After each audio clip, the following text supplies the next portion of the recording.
한국 의료의 국제화 정책과 현황. 한국 경제는 자동차, 반도체, 철강, 조선 등의 산업이 주축이었지만 지난 수십 년간 중국이 모든 경제 분야에서 약진하면서 한국의 경쟁력도 약화되고 있다. 이런 이유에서 한국의 경제 발전을 지속 가능케 할 신성장 동력을 발굴하여 발전시키고자 하는 정책이 추진되었다. 2009년 한국은 글로벌 헬스케어를 17개 국가 신성장 동력 산업 중 하나로 선정하고 외국인 환자 유치 행위를 허용하는 의료법 개정을 시행하였다.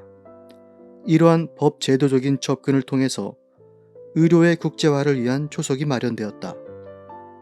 이를 통해 한국은 태국, 싱가포르와 같은 아시아의 의료관광 선도국들에 이어 이 시장에 진입하게 되었다.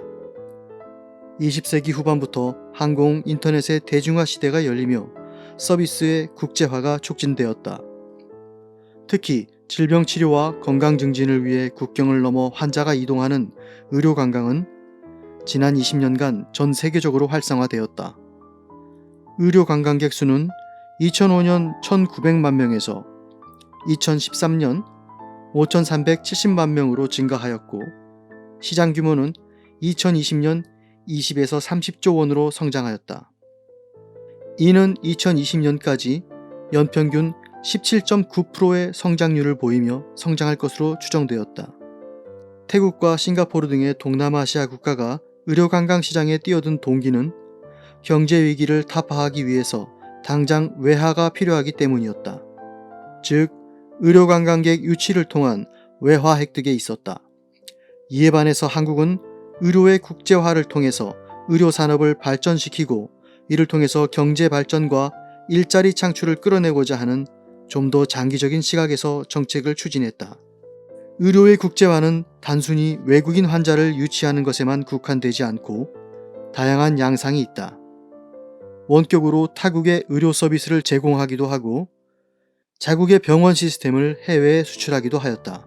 말레이시아, 싱가포르 등의 국가는 의료 관광뿐만 아니라 병원 시스템의 수출에서도 괄목한 성과를 내고 있으며 의료기기의 강국인 일본도 의료 관광이란 인바운드 정책과 자국의 의료기술을 수출하고자 하는 아웃바운드 정책을 신성장 전략의 하나로 2001년부터 추진해오고 있다.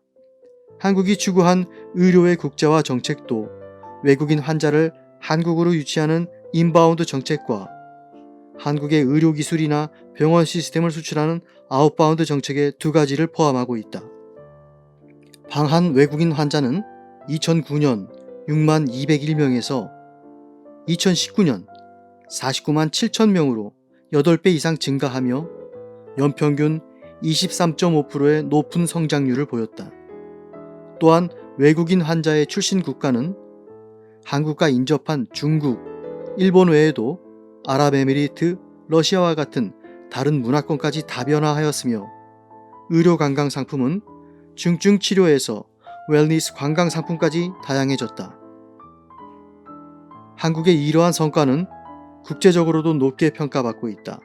유럽에서 권위 있는 의료 관광 기구 인터내셔널 메디컬 트래블 저널은 2018년도에 의료 관광을 통한 외화 수입 지표를 가지고 분석하여 한국을 세계 2위의 의료 관광 경쟁력을 가진 국가로 평가하였다.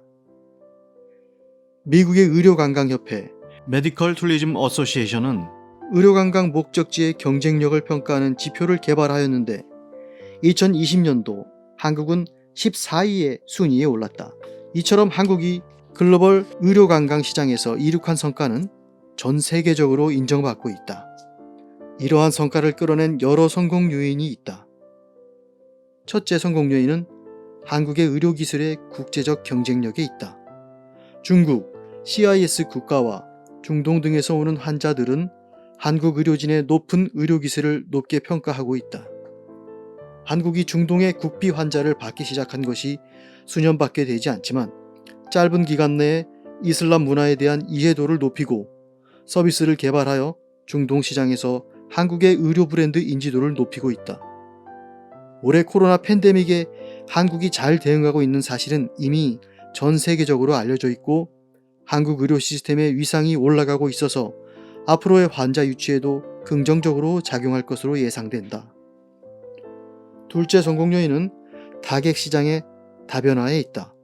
외국인 환자 유치 등록을 한 의료기관은 2천여 개에 달해 있고, 이렇게 많은 의료기관이 서로 경쟁을 하는 과정에서 의료 서비스 상품이 다양해지고 타겟 시장이 다양해졌다.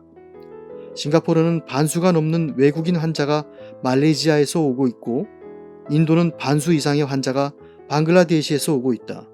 물론 확실한 환자 송출 국가가 있다는 것이 장점이 될 수도 있지만, 지나치게 한 나라의 의존도가 높은 것은 위기 분산이 되지 않아서 단점이 될 수 있다. 셋째 성공 요인은 정부의 지속적인 제도 개선과 재정적 지원 정책에 있었다. 정부는 의료 관광객 입국 편의를 위한 메디컬 비자의 도입, 시장의 투명성을 높이기 위한 유치기관 등록제의 도입, 의료 분쟁 해결을 위한 의료 분쟁 조정 중재원의 설립, 검증된 인력풀을 위한 의료관광 코디네이터 국가 자격제도의 도입 등의 노력을 하였다. 보건복지부와 문화체육관광부는 의료관광 산업에 지속적으로 예산을 투입하며 지원해왔다.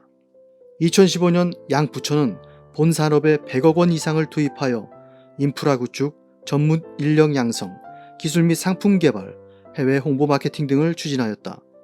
특히 복지부는 지자체를 지원하는 국내 의료관광 기반 구축 사업을 추진해 오며 2016년부터 연간 5개 이상씩 13개 지역을 지원하였다. 문체부는 2014년 대구, 2015년 인천, 2016년 부산, 광주를 의료 클러스터 조성 대상지로 선정해 지원하였다. 문체부는 2020년도에 의료관광 클러스터 사업과 웰니스 관광 클러스터 사업을 수행할 지자체를 선정하여 사업비를 지원하였다. 글로벌 헬스케어 시장에서 외국인 환자 유치라는 인바운드와 병원 시스템 수출이라는 아웃바운드 정책을 추진하는 나라는 한국, 일본, 말레이시아 등이다. 아웃바운드 정책을 추진하기 위해서는 해외에 팔 수 있는 기술이나 상품이 있어야 한다. 일본은 의료기기 세계 2위의 국가로서 해외 시장에 팔 수 있는 상품을 갖고 있다. 한국도 대형 병원의 운영을 지원하는 IT 인프라나 병원 경영의 전문 인력풀을 갖고 있다. 이에 반해서 헝가리, 태국 같은 국가는 해외에 팔 수 있는 상품을 갖고 있지 않기에 주로 인바운드 정책에 초점을 맞추고 있다. 한국 정부는 지난 10년간 병원 시스템 해외 진출을 위하여 다음과 같은 다양한 지원 사업을 수행하였다. 1. 의료 해외 진출 프로젝트 발굴 전문 컨설팅 지원. 2. 전문 인력 채용 지원. 3. 재외공간 활용 협력 지원 사업. 4.